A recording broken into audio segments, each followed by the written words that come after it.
Para mim, mulher com costas definidas é o nível mais alto de luz corporal.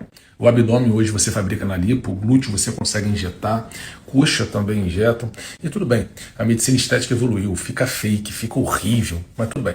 Mas existe uma região do corpo que ainda denuncia quem realmente treina. Costas. Porque costas definidas são difíceis de falsificar. Não é visto o tempo todo, é conquistado no silêncio e consistência. Você não consegue construir dorsal marcada com pose, você não constrói com filtro e normalmente nem com procedimento cirúrgico. Constrói com repetição. Treino quando ninguém está vendo, meses de consistência, proteína, sono e postura.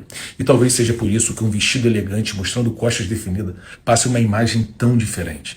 Não parece vulgar, não parece forçado, parece presença. Porque o cérebro entende aquilo como sinal de saúde, força e autocuidado real. E no mundo onde muita coisa no corpo pode ser comprada, costas ainda parecem conquistadas.